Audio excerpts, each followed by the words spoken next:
مظلوم فلسطینیوں پر ظالم و جابر صہیونی اسرائیل کا تشدد اور ظالمانہ کارروائیوں کا سلسلہ جاری ہے۔ اسرائیلی وزیر برائے قومی سلامتی کے مسجد اقصیٰ کے دورے کے اشتعال انگیز اقدام کے بعد یہ سلسلہ اور شدید ہو گیا ہے۔ پاکستان نے اسرائیلی وزیر برائے قومی سلامتی کے مسجد اقصیٰ کے دورے کے اشتعال انگیز قدم کی شدید الفاظ میں مذمت کی ہے۔ انتہائی دائیں بازو سے تعلق رکھنے والے اسرائیلی وزیر برائے قومی سلامتی ایتمار گویز نے منگل کے روز سخت سیکیورٹی میں مسجد اقصیٰ کے دورے کے دوران فلسطینیوں کو مشتعل کرنے کے لیے تصاویر بھی شیئر کی ہیں۔ ان تصاویر کے شیئر کرنے کے بعد فلسطینیوں کے احتجاج پر فائرنگ کے نتیجہ میں ایک فلسطینی بچہ شہید ہو گیا۔ فلسطین کی زمینوں پر قبضے کے ساتھ ان کے مذہبی جذبات کو مشتعل کر کے تشدد کی کارروائیوں کی راہ نکالنا اسرائیل کا ایک وتیرہ بن چکا ہے۔ اسرائیل کو فلسطینیوں پر بہیمانہ سفاکیت کا حوصلہ عالمی برادری بالخصوص اسلامی ممالک کی بے حسی کی وجہ سے مل رہا ہے۔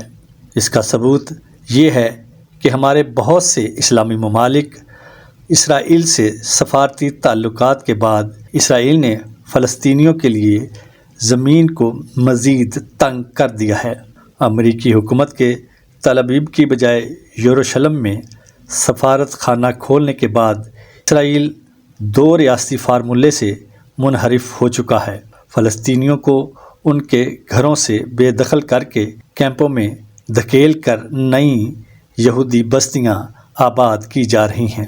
اگر عالمی برادری اس طرح خاموش تماشائی بنی رہی تو ایسا دن آنے والا ہے کہ جب اسرائیل فلسطین پر جبراً قابض ہو جائے گا، فلسطینیوں کو فلسطین سے بے دخل کر دیا جائے گا۔ بہتر ہوگا عالمی برادری بالخصوص اسلامی دنیا فلسطینی بھائیوں کی لفظی حمایت کی بجائے عملی اقدامات کرے تاکہ اسرائیل کو دو ریاستی فارمولہ تسلیم کرنے پر مجبور کیا جا سکے اور فلسطینیوں کو ان کا حق مل سکے۔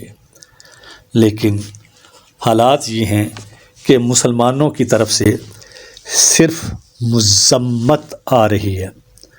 ہاں جی، مذمت کی ہے کچھ مسلمان ملکوں نے، اور آپ کو پتہ ہے مسلمانوں کی مذمت سے اسرائیل ہل کر رہ جائے گا، کیونکہ انہیں پتہ ہے کہ مسلمان جب مذمت کرتے ہیں تو پھر اس کے بعد آرام سے خاموشی سے سو جاتے ہیں۔ بیت المقدس قبلہ اول اپنے 2 ارب فرزندان توحید اور محافظوں کا منتظر ہے۔ 2 ارب مسلمان ہیں، جی ہاں 2 ارب۔ دولت بھی بہت ہے، بلند و بالا عمارات بھی تعمیر کی جا رہی ہیں، عیاشی کے سارے سامان مہیا کیے جا رہے ہیں۔ کچھ عرب ممالک اس چیز پر اتراتے نہیں پھرتے کہ وہ دنیا کی جدید ترین ریاست یعنی موسٹ ماڈرن اسٹیٹ بن گئے ہیں۔ کچھ کے پاس دفاعی ٹیکنالوجی بھی ہے اور وہ اس میں بہت آگے ہیں، ان میں ایٹمی قوت والا ملک بھی شامل ہے۔ لیکن جب فلسطینیوں پر کوئی ظلم ڈھایا جاتا ہے تو بڑی بے رحمی سے صرف مذمت کر دی جاتی ہے۔ تف ہے ہماری اس دولت پر اور ٹیکنالوجی پر اور اس ڈیفنس پروگرس پر کہ ہم فلسطینیوں کے مظلوموں، عورتوں، بچوں کی حفاظت کرنے کی بجائے سفارتی تعلقات بنانے پر لگے ہوئے ہیں۔ جی ہاں، اسرائیل سے سفارتی تعلقات۔ کہاں ہیں 2 ارب مسلم؟ ان 2 ارب میں سے 1% غیور ہوتے تو مسلمانوں پر یوں ظلم نہ ڈھایا جاتا، بچوں، معصوم بچوں کو اتنی بے دردی سے شہید نہ کر دیا جاتا۔